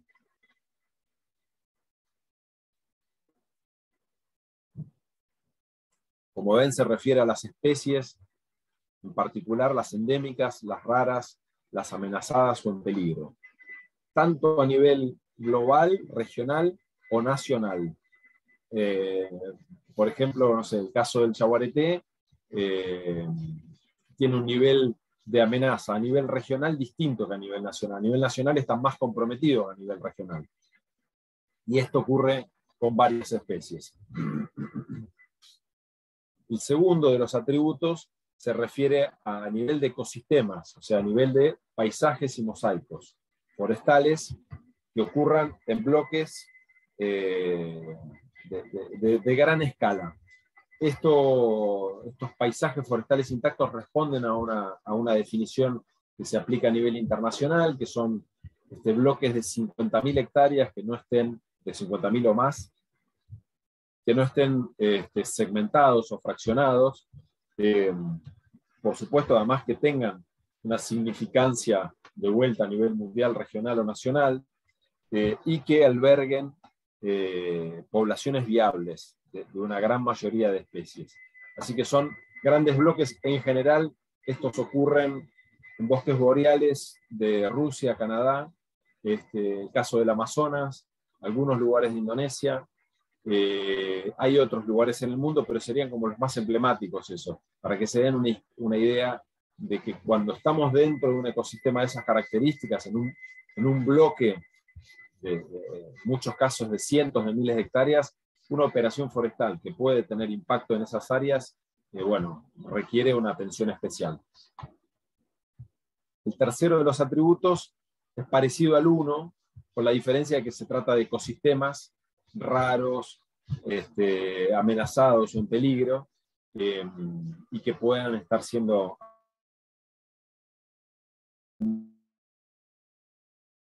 sur de la provincia, que hay un relicto en la zona cercana a Posadas, en la zona del Teyucuaré, digamos, en la zona de San Ignacio, en la cual hay una formación rocosa en la cual se observa un relicto de un ecosistema que está presente en Brasil, que es el Cerrado, y bueno, que hay una pequeñísima formación en la Argentina. Bueno, ese sería un ejemplo, o la palmera de Bonpland, quizás en otros lugares, probablemente existan en el Chaco, yo no los conozco. Después, si alguno de ustedes quiere ilustrar, más que bienvenido. Entonces, esos ecosistemas raros o amenazados en particular requieren una atención especial. No necesariamente un área declarada de alto valor quiere decir o es equivalente a un área que no se puede usar. ¿Sí? No se trata de eso. Un alto valor lo que me está diciendo es, ojo, esto requiere una atención especial. Ahora van a ver el resto de los criterios que tiene el principio 9, pero dejo abierto esto y ya alertado de que un área de alto valor no es equivalente a un área que no se puede usar. En algunos casos quizás no se puede usar, pero no está implícito.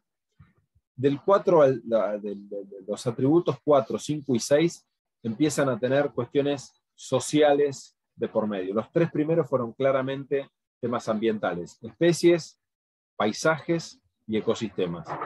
El atributo 4 tiene que ver con los servicios críticos del ecosistema, que puede ser, por ejemplo, una zona de protección de captación de agua o de control de erosión. El atributo 5 se refiere a necesidades comunitarias, donde esos recursos sean fundamentales para satisfacer necesidades básicas de la comunidad. O sea que si hay una comunidad que depende de una naciente de agua para abastecerse de agua, bueno, estamos hablando que es un recurso fundamental. Ahora, si por el contrario resulta que hay varias nacientes o varios recursos disponibles para el abastecimiento de agua, no va a ser de alto valor de conservación esa naciente dentro de la operación forestal. Habrá que ver en el contexto y en el paisaje qué nivel, digamos, es exclusivo o qué nivel de escasez tiene, ¿no? Y esto podría llegar a ser una necesidad relacionada con la subsistencia, con la salud incluso, con la nutrición u otras necesidades básicas, tanto de la comunidad como un pueblo originario. Y el atributo 6, complementando al anterior, pero en este caso dedicado a los valores culturales, pueden llegar a ser valores relacionados con la arqueología o históricos, que puedan ser importantes de vuelta en cualquiera de sus escalas, y que esa importancia esté relacionada con cuestiones ecológicas o religiosas, sagradas, económicas, en fin. Busca cubrir todo este abanico. Entonces hay un yacimiento arqueológico en algún lugar de la operación forestal, no cancela, digamos, a toda la operación, pero sí las actividades de manejo que se hagan en ese sector tienen que ser hechas de una manera que no las afecte. ¿Alguien abrió un micrófono? ¿Hay alguna pregunta? Sí, Esteban, yo puedo. Por favor, sí, por favor. Sí, viendo este principio de alto valor de conservación, ¿considerás que el palo santo, estando en apéndice 2, sería una de las especies para pensar como específicamente para este principio? Bueno, hay justamente una guía que en particular revisa este tema,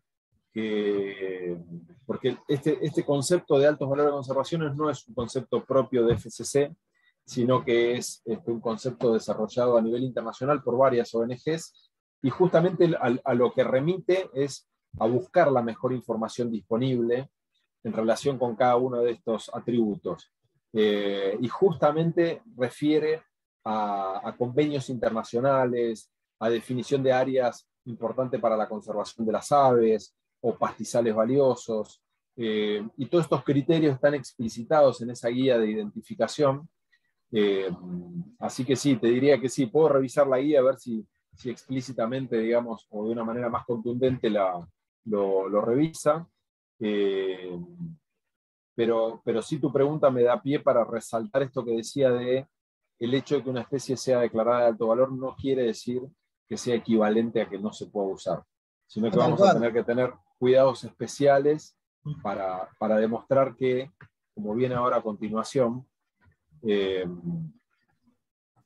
tengo desarrolladas estrategias que me permitan mantener o mejorar incluso ese atributo, porque de repente con el manejo forestal puedo hasta incluso mejorar. Ojalá en lo que veamos a la tarde podamos expandir sobre esto, pero se me ocurre de repente que uno puede favorecer las condiciones para la recuperación de una población de repente amenazada, y quizás históricamente fue utilizada de una manera intensiva y que por ahí hoy está en un nivel de degradación o de permanencia que claramente pueda ser mejorada, ¿no? Y en esa búsqueda de las estrategias para mantener o mejorar los altos valores, de vuelta el estándar me pide esta apertura, esta consulta a los afectados, a los interesados y a los expertos en particular. El otro de los criterios, el otro criterio tiene que ver con que se implementen esas estrategias y esas acciones para el mantenimiento y la mejora del área de alto valor. Y acá, bueno, esto que les decía de que hay cierto solapamiento entre los criterios, que vuelve a hablar de monitorear periódicamente, que ya lo vimos en el 8, pero en este caso en particular sobre el estatus del ABC, de cómo van esas estrategias y esas acciones, y si es que hace falta hacer alguna adaptación.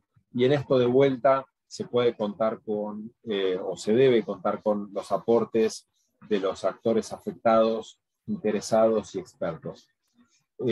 Si uno en la lectura del estándar piensa, uy, otra vez me voy a tener que ir a reunir con las partes interesadas, la verdad es que en una reunión puede ver todos los temas.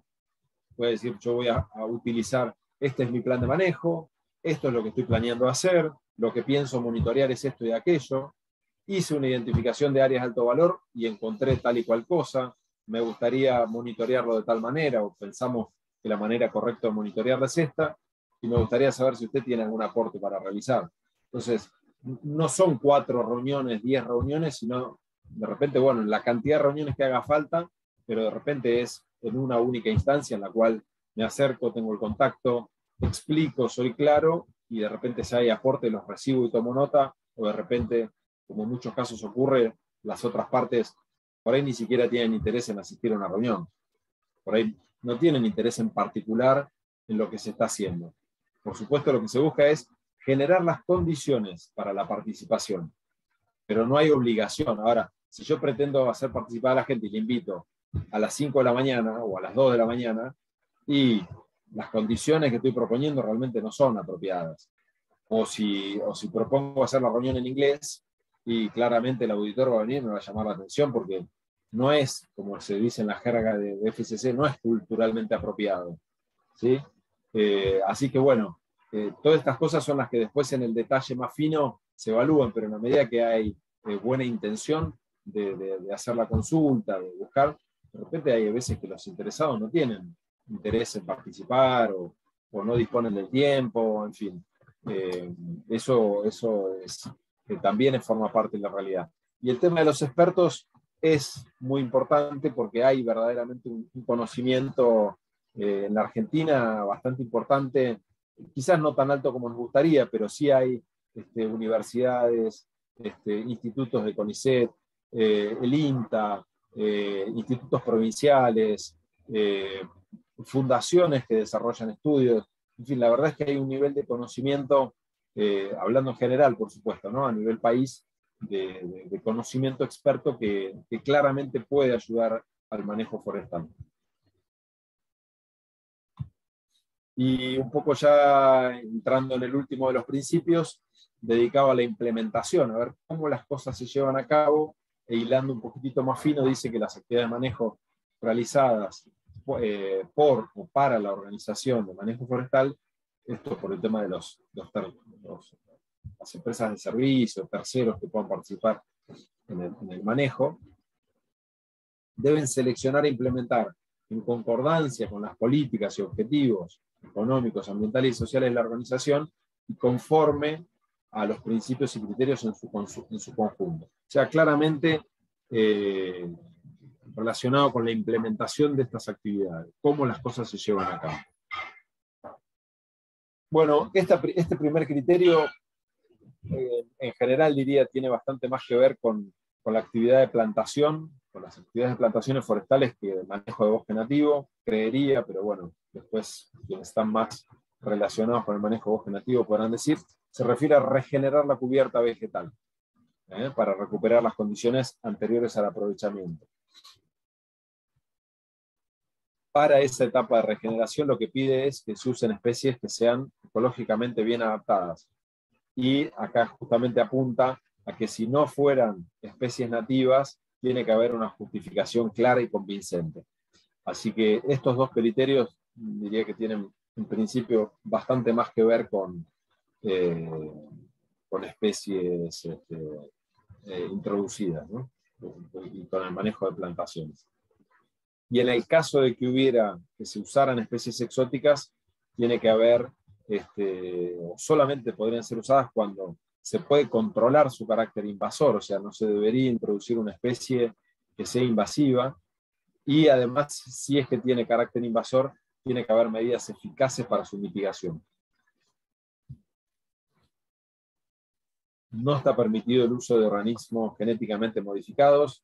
Esto se lo mencioné también en lo que se refiere a la política de asociatividad, o sea, con quienes se está dispuesto a involucrarse o emitirles un certificado, en definitiva. Y lo otro que pide es que se usen tratamientos silvícolas que sean ecológicamente aptos para la vegetación, las especies y los sitios en aprovechamiento. Perdón, ahí yo quisiera agregar algo. Por favor, a la Maximiliano. consulta que vos hacías. Yo creo que lo que se está haciendo con el manejo del palo santo apunta a solventar el primer y el último criterio de los que están planteados en este principio. Primero, porque se trabaja con masas de bosques disetáneos y multiespecíficos, como son los bosques con presencia de palo santo, y el sistema silvícola, que apunta más al último criterio, es el sistema de diámetro mínimo de corta en este momento, ¿no? Entonces, mantiene la estructura remanente como cosecha futura y procura la instalación de la regeneración, ¿sí? De las especies de ese bosque nativo. Quizás los otros principios sí están más orientados a lo que son plantaciones, pero, los principios no, los criterios, pero el primero y el último me parece que sí apuntan un poco a esto. Bien. Bien, gracias. Gracias por vincular la práctica concreta con la abstracción de los principios y criterios. Continuando con los criterios del principio 10, que es uno de los más extensos, también establece un requisito sobre minimizar o evitar el uso de fertilizantes. Tiene una exigencia sobre el manejo integrado de plagas y sobre el tema de pesticidas. La verdad es que es bastante extensa las exigencias de FCC en este sentido, porque tiene una política asociada al tema pesticidas, que establece distintas cosas. Por un lado, tomando en cuenta la toxicidad de los pesticidas, establece restricciones directas a que determinados productos directamente o principios activos no puedan ser usados, excepto cuando haya una situación de emergencia o una obligatoriedad impuesta por la autoridad de aplicación de que de repente se debe aplicar tal o cual producto o tal o cual principio activo para hacer un control de plagas, pero salvo excepciones muy extremas, hay un listado, digamos, de principios activos que se los considera altamente peligrosos y están dentro de una nómina de prohibidos. Y luego hay una serie de clasificaciones intermedias, pero en todos los casos lo que establece es la necesidad de que a esa toxicidad de esos productos además se le haga una evaluación de riesgo ambiental y social. Porque claramente no es lo mismo una aplicación cercana a una escuela, pasando a temas sociales, o una aplicación hecha con un método que sea de aplicación aérea, que si es una aplicación manual. Y si es una actividad, una aplicación puntual y específica al lado de la planta o sobre las hojas de la planta que estoy controlando, a que si es una aplicación en la totalidad de la superficie que está bajo manejo. Entonces, todas esas condiciones, lo mismo con las medidas de protección personal, con los elementos y las herramientas que utilice y cuán bien calibradas están, hace que el riesgo sea mayor o menor. O si aplico, no sé, con determinado nivel de viento, bueno, en fin, toda esa complejidad se interrelaciona con la toxicidad. Esto es algo nuevo que puso en marcha FCC hace bastante poco, que son estas evaluaciones de riesgo, donde se cruzan estos dos grandes temas, ¿no? La toxicidad que es propia del producto, digamos, en función del principio activo, con toda esta componente de riesgo que es variable en función del ambiente y de la forma y del lugar y demás. Y todo eso lo que en definitiva me lleva es a definir distintas medidas de control para que esa aplicación pueda llegar o no a ser desarrollada y bajo qué preceptos. Y todo eso tiene que estar documentado y todo eso es auditado por la entidad de certificación. Sobre el tema de los agentes de control biológico, también busca que sea minimizado, que se monitoreen y se controlen, evaluar los riesgos e implementar medidas para reducir potenciales desastres naturales. Este es uno de estos criterios nuevos que agregó la versión 5, a veces un poco difícil de atajar o de imaginar, pero bueno, en el contexto de cambio climático en el que estamos atravesando, sí me parece que es importante tener en cuenta esto y bueno, incluso ante otro tipo de desastres, no necesariamente los relacionados con el cambio climático, pero sí naturalmente si estoy en un área que hay riesgos de erosión y que puede haber una crecida excepcional de un río, etcétera, bueno, claramente tengo que considerar que eso puede llegar a pasar, aunque la recurrencia quizás sea una vez cada 100 años o X. Bueno, en particular pone el ojo sobre la infraestructura que pueda ser necesaria para el desarrollo de la actividad, de vuelta, como hablaba antes, caminos, puentes, playas de acopio, etc. Las actividades de transporte y la silvicultura, de qué manera son hechas en particular y cómo estas pueden llegar a afectar al recurso hídrico, suelo, especie y hábitat, y cómo en definitiva llevo a la práctica todo aquello que evalué como impacto, definí en el plan de manejo, bueno, pero en definitiva en el terreno, en el día a día, cómo ocurre esto, ¿no? Y dentro de este criterio, recuerden que dentro de los criterios estaban los indicadores, entonces dentro de estos indicadores lo que va a hacer es un poco marcarle al auditor la necesidad de revisar cosas específicas. También lo que establece es la necesidad de conservar los valores ambientales en el aprovechamiento y la extracción de los productos, y apuntando a reducir los residuos que puedan llegar a ser comercializados. No sé si ahora o en la charla de la tarde, pero también me interesa escuchar a ver si en el caso del Palo Santo hay situaciones en las cuales hay residuos que puedan llegar a ser comercializables y que, dependiendo de cómo se haga la operación, puede haber en esto un cuidado adicional a tener. Y naturalmente evitar el daño a otros productos y servicios, no por hacer foco en una especie de mayor valor, no puedo tomar la libertad de afectar otros valores, otros productos u otros servicios. Y por último, eliminar desechos de manera apropiada. Estos son desechos de operación, digamos, ¿no? Residuos, sean peligrosos o comunes, o eventualmente patogénicos, bueno, cual sean ellos, esto tiene que ser desechado de manera apropiada.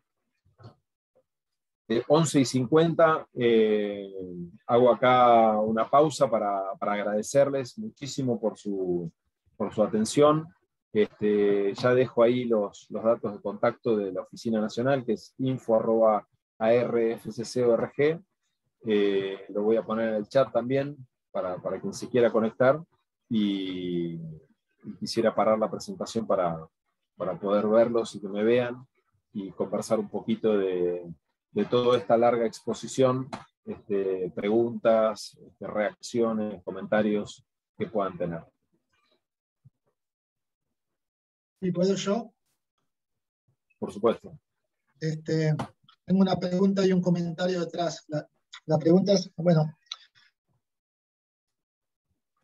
me confirmás que cada principio tiene la serie de criterios que ya están definidos, y asumo o pregunto si debajo de esos criterios la forma de verificar o los indicadores también ya están definidos, ¿no?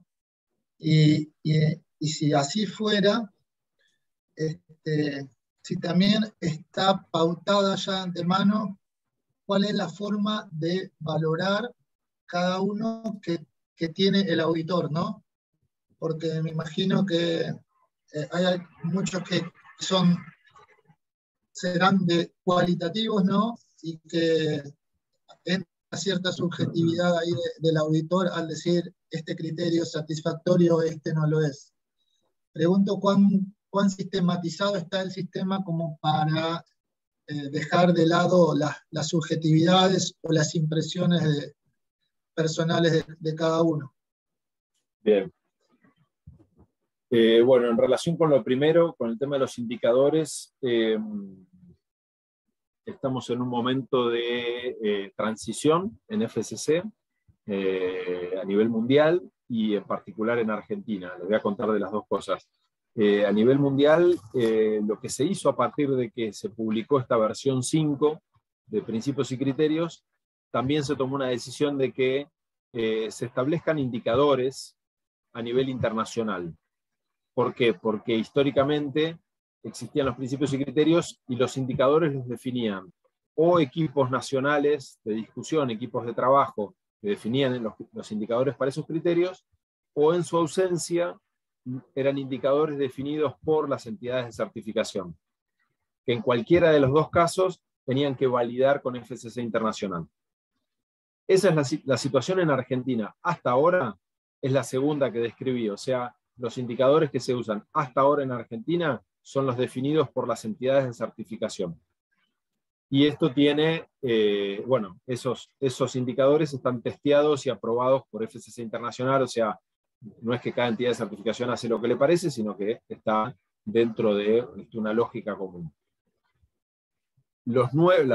Esta nueva versión 5 de Principios y Criterios con estos indicadores internacionales, lo que hizo fue establecer una obligatoriedad de que se definan un único set de indicadores para cada país o cada región.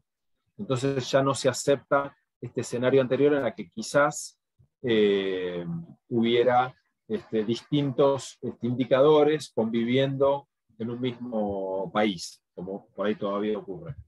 Entonces, esta versión 5 viene de la mano de indicadores únicos para el país, que hubo un grupo de trabajo que estuvo trabajando sobre esos bastante tiempo. Ahora esos indicadores están en manos de FCC Internacional y estamos esperando comentarios o aprobación para principios del año que viene. Yo creo que ya para lo que queda de este año va a ser muy difícil que puedan terminarlo, pero sí para el primer semestre del año que viene.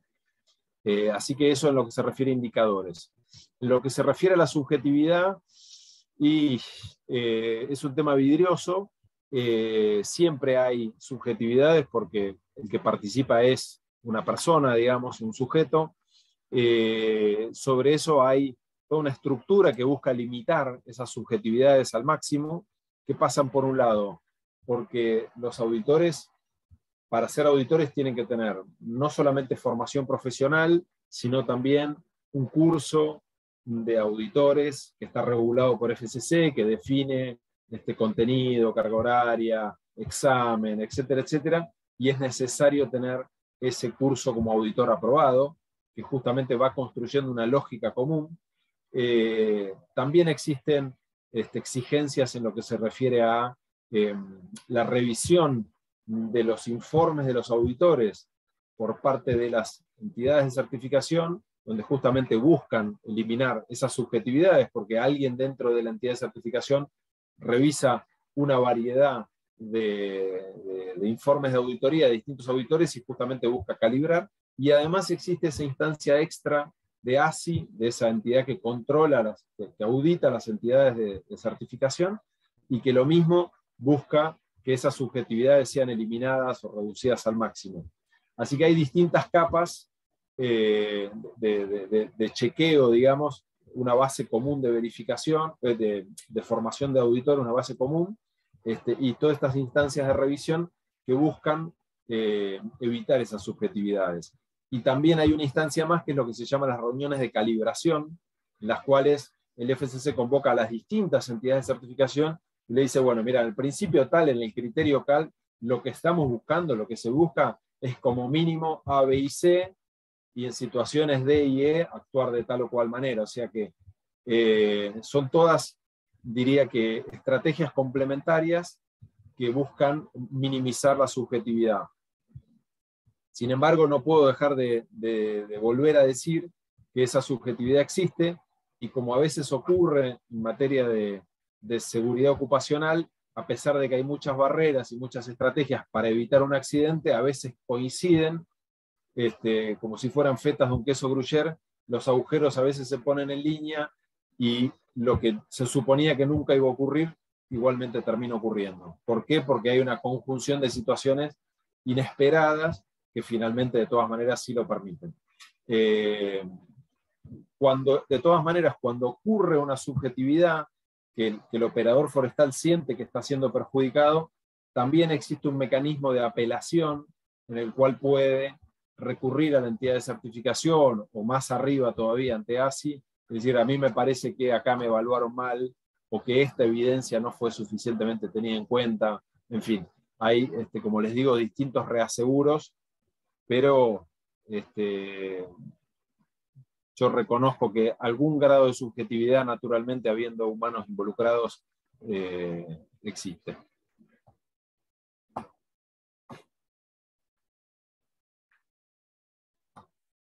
Sin que corte las preguntas, por favor, si alguien quiere abrir el micrófono y preguntar, mientras tanto, si voy ganando tiempo, estamos llegando a la hora de cierre, son casi las 12, que hoy a la tarde retomamos a las 16, por esta misma vía, el mismo link, ¿verdad, Mauro? Y mañana de vuelta a las 10 de la mañana, en la cual les voy a contar un poco de manera controlada y temas que requieran ser aclarados o que surjan hoy por la tarde. Correcto, Esteban. Esta tarde es a las 16, como habíamos arreglado.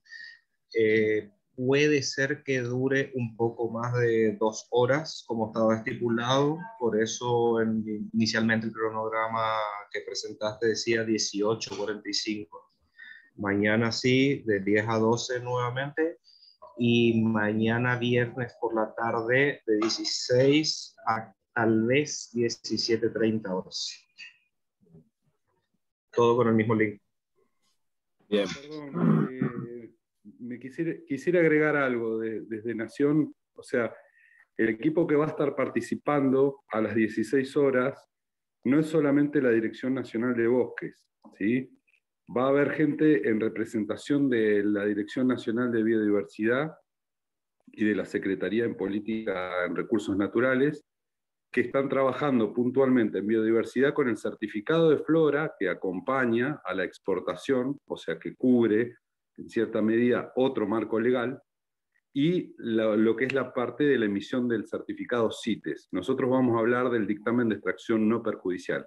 Así que la charla de Nación va a haber 3 integrantes que vamos a hablar de todo lo que hace a la tramitación ante el Ministerio para la exportación de Palo Santo, ¿sí? O sea, la idea es llevarles un panorama general, las áreas que intervienen, cómo intervienen y cuál es el marco legal que se lleva adelante. Bien, excelente, gracias Maximiliano. Prometedora la tarde. Luciano, ¿querés aprovechar a compartir algunas palabras? Me gustaría también invitarlos a que hagamos una foto, los que quieran, prender las cámaras para registrar el momento, por más que está siendo grabado, pero por lo menos un momento. Luciano, hola, ¿qué tal? ¿Cómo le va? Dale, te paso la palabra. Bueno, antes que nada, bueno, muchísimas gracias por participar, por permitirnos, ¿no es cierto?, divulgar esto de la certificación así internamente entre los profesionales, las distintas áreas de la Dirección de Bosque, la Subsecretaría del Ministerio. No, como recién me conecté, no puedo la computadora, no puedo ver quiénes son todos los otros participantes, pero bueno, creo que si tengo que decir algo es simplemente remarcar la importancia de este camino que decidimos comenzar el 10 de diciembre de 2019, cuando decidimos, no decidí yo, decidió el gobernador con el ministro darle el impulso a la certificación y a lo que es el manejo forestal, dar el salto de calidad que hace tiempo veníamos buscando y con mucho esfuerzo haciendo.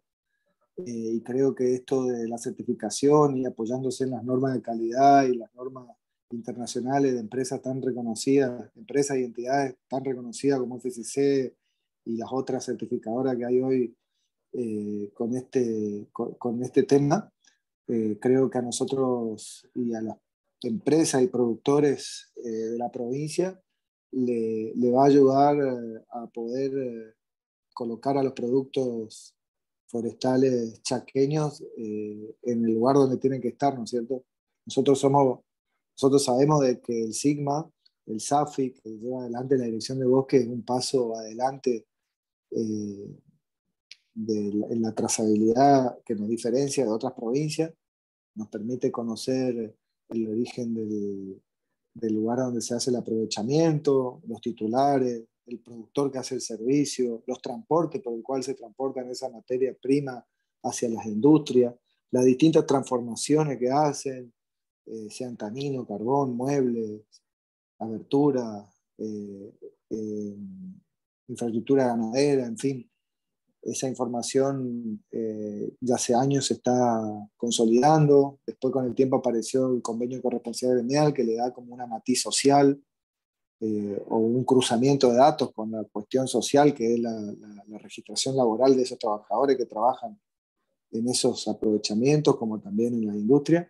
Y por eso creemos que tenemos un sistema que, a los fines de las certificaciones y los distintos cumplimientos de la norma de calidad, nos da, partimos de un lugar privilegiado, a diferencia de otras provincias, simplemente con el hecho de que se tiene un sistema de gestión y se tiene la información. En otras provincias por ahí, o en otras situaciones, tienen por ahí el desafío de generarla. Nosotros esos pasos ya lo dimos y con los años lo vamos mejorando.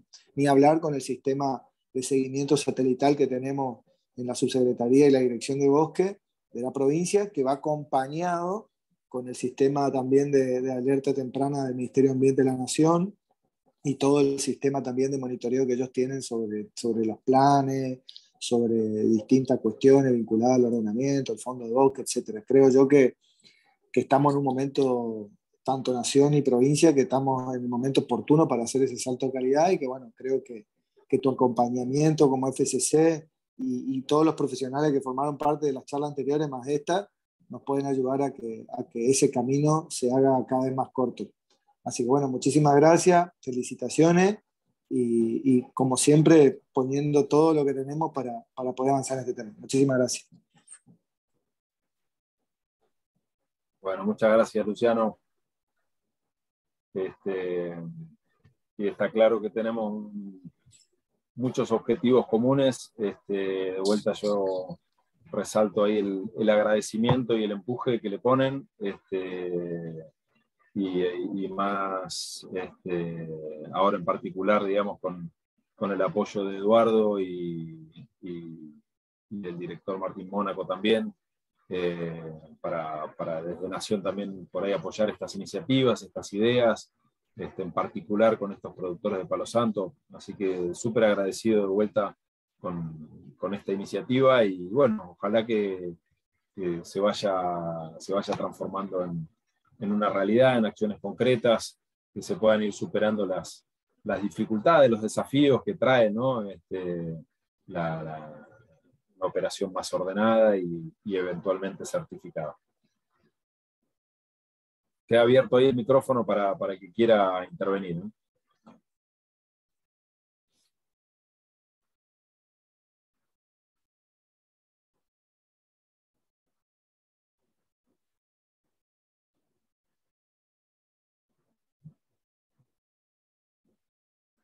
Por lo menos hasta que el hambre no gane.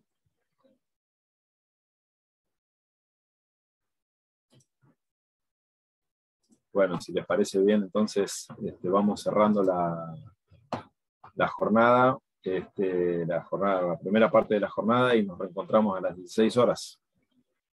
¿Sí? ¿Te parece, Esteban, si hacemos una foto grupal? Dale, perfecto. Los invitamos a que abran las cámaras. Espera que me peino la pelada, que con este calor se me despeine todo. Ahora está en 37 la térmica, está mejorando.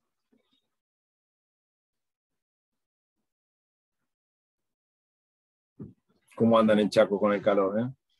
Aguantando también.